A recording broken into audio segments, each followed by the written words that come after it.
Hello students, আজ আমি তোমাদের শেখাবো আরেকটা ইন্টারেস্টিং টপিক, যেটা হচ্ছে অ্যাডজেক্টিভের পার্টস।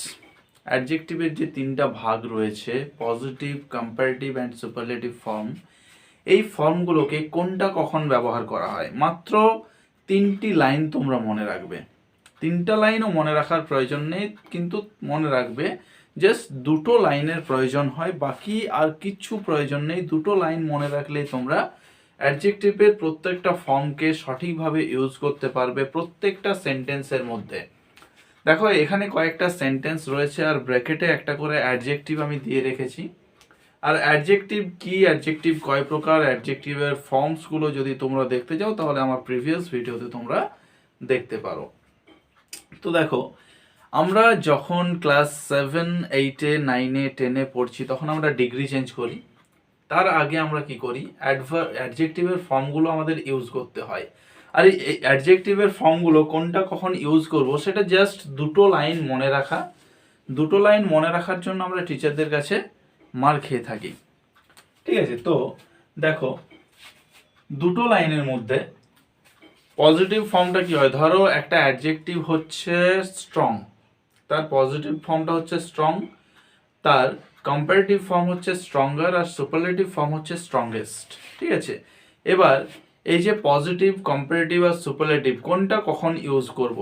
এই যে ফার্স্ট সেন্টেন্সটা রয়েছে এখানে দেওয়া আছে আই এম ড্যাশ, ব্র্যাকেটে আছে স্ট্রং দ্যান ইউ। এখানে আমি পজিটিভ বসাবো না কম্পারেটিভ বসাবো না সুপারলেটিভ বসাবো, এটা আমাকে জানতে হবে। দেখো তিনটে যে রুলের কথা বললাম, তিনটে লাইন মনে রাখার, দুটো লাইন মনে রাখলে আমার যথেষ্ট। তো দেখো প্রথম লাইন যেটা মনে রাখবো সেটা হচ্ছে, যদি এই যে ড্যাশটা রয়েছে, ড্যাশটার পরে যদি কোথাও দ্যান থাকে, ড্যাশটার পরে যদি একটা দ্যান ওয়ার্ডটা থাকে, দ্যান THAN মানে যার মানে হচ্ছে তুলনায়, ঠিক আছে, সেটার আগে কি বসে, অ্যাডজেক্টিভের কম্পারেটিভ ফর্মটা বসে। দ্যান থাকলে তার আগে অ্যাডজেক্টিভের কম্পারেটিভ ফর্মটা বসে। যদি এই যে ড্যাশটা রয়েছে তার আগে কোনো দা থাকে, শুধু দাও থাকতে পারে, ওয়ান অফ দাও থাকতে পারে, সেক্ষেত্রে আমরা কি বসাবো, এই ড্যাশটাতে আমরা সুপারলেটিভ ফর্মটা বসাবো। এই ড্যাশটাতে আমরা বসাবো সুপারলেটিভ ফর্ম। এই দুটো মনে রাখলেই যথেষ্ট, কিন্তু তাও তোমাদের জানার জন্য আরেকটা রুল আমি বলে দিচ্ছি, কিন্তু এটা মনে রাখার প্রয়োজন নেই। যারা শুধুমাত্র সহজের মধ্যে শিখতে চাও তাদের জন্য এই দুটোই যথেষ্ট। বাকি সমস্ত ক্ষেত্রে কি হয়, পজিটিভ যে ফর্মটা থাকে সেটাই বসে যায়। এই দুটো ক্ষেত্রে যে যখন আমাদের দ্যান থাকে তখন কম্পারেটিভ বসে, আর যখন দা থাকে তখন সুপারলেটিভ বসে, আর বাকি সমস্ত ক্ষেত্রে পজিটিভটা বসে যায়। আর আরেকটা রুল মনে রাখবে তোমরা, এটা তোমাদের কাজেও লাগবে, অ্যাজ অথবা শো তারপর ড্যাশ এবং তারপর আবার অ্যাজ যদি থাকে তাহলে সেখানে পজিটিভ ফর্ম বসে। ঠিক আছে, এখানে কি বসে, পজিটিভ ফর্মটা বসে।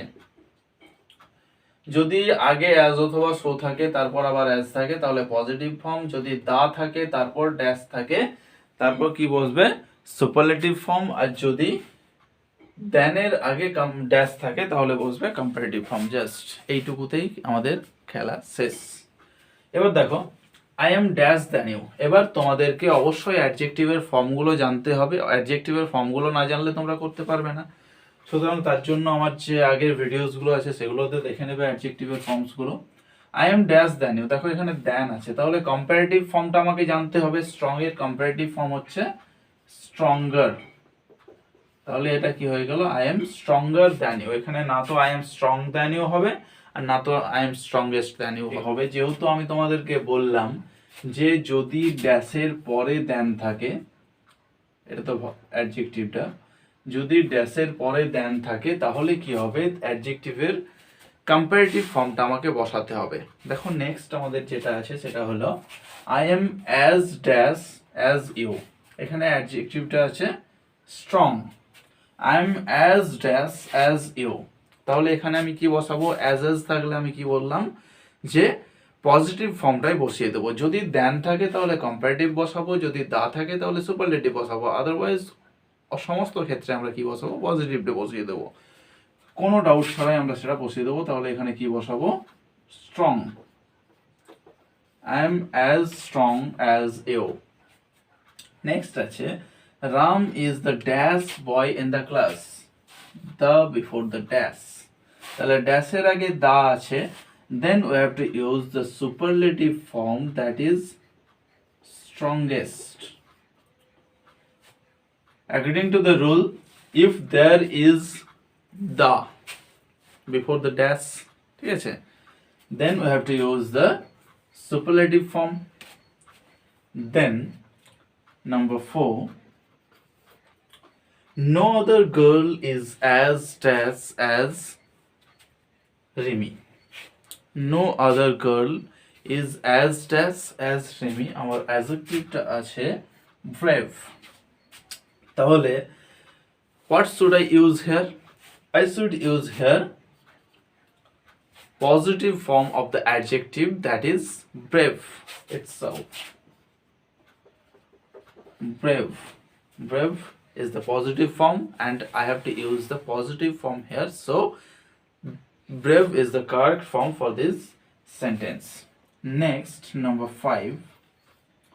Bankura is not as dash as Durgapur. The adjective is hot. Bankura is not as hot. যেহেতু এখানে as আছে, এখানে as আছে, তাই আমরা কি করব? এখানে অ্যাডজেক্টিভের পজিটিভ ফর্মটাকে ইউজ করব, দ্যাট ইজ হট।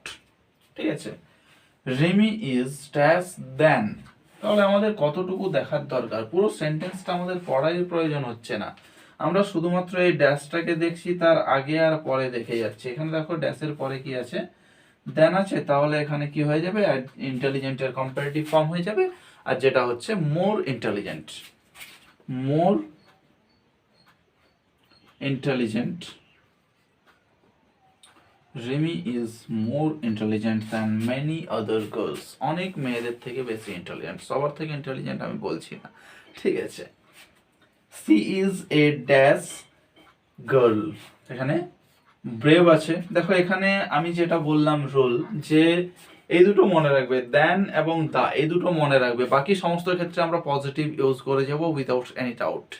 তো দেখো এখানে আমি কি বললাম, যে থার্ড রুল অনুযায়ী অ্যাজ অথবা অ্যাজ থাকলে বা সো অথবা অ্যাজ থাকলে তখন পজিটিভ ফর্ম বসে। আর তাছাড়াও আমরা কি বলে রেখেছি, যে ওটা না থাকলেও আমরা সবসময় পজিটিভ ফর্ম ইউজ করব। কিন্তু আর সেই রকমই দেখো এখানে কিন্তু কোনো অ্যাজ বা সো অ্যাজ কিছুই নেই, তাও আমরা পজিটিভ ফর্মটাকে ইউজ করব, কারণ দেন অথবা দা এখানে নেই তাই বলে। ঠিক আছে, তাহলে এটা সিম্পলি আমাদের কি হয়ে গেল? Rimi is a brave girl. Rimi হয় একজন সাহসী মেয়ে, সত্যিই সাহসী।